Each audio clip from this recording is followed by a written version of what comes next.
ईरानी supreme leader Ayatollah खामनाई का जंग में फतह का ऐलान। सुप्रीम लीडर आयतुल्लाह खामनाई कि अमेरिका से फतह पर ईरानी कौम को मुबारकबाद। अमेरिका को इस जंग में कोई कामयाबी हासिल नहीं हुई।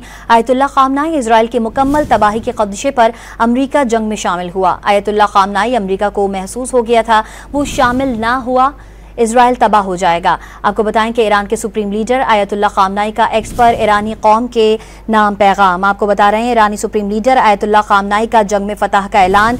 सुप्रीम लीडर आयतुल्लाह खामनाई की अमेरिका से फतह पर ईरानी कौम को मुबारकबाद। उन्होंने अमेरिका को इस जंग से कोई कामयाबी हासिल नहीं हुई, ऐसा कहना है आयतुल्लाह खामनाई का। उन्होंने मजीद कहा कि इजराइल की मुकम्मल तबाही के खदशे पर अमेरिका जंग में शामिल हुआ। अमेरिका को महसूस हो गया था, वो शामिल ना हुआ तो इजराइल तबाह हो जाएगा। ईरान के सुप्रीम लीडर आयतुल्लाह खामनाई का एक्स पर ईरानी कौम के नाम पैगाम। सुप्रीम लीडर आयतुल्लाह खामनाई की अमेरिका से फतह पर ईरानी कौम को मुबारकबाद। उन्होंने अमेरिका को इस जंग से कोई कामयाबी हासिल नहीं हुई, ऐसा कहना है आयतुल्लाह खामनाई का। उन्होंने मजीद कहा कि इजराइल की मुकम्मल तबाही के खदशे पर अमेरिका जंग में शामिल हुआ। अमेरिका को महसूस हो गया था, वो शामिल ना हुआ तो इजराइल तबाह हो जाएगा। ईरान के सुप्रीम लीडर आयतुल्लाह खामनाई का एक्स पर ईरानी कौम के नाम पैगाम।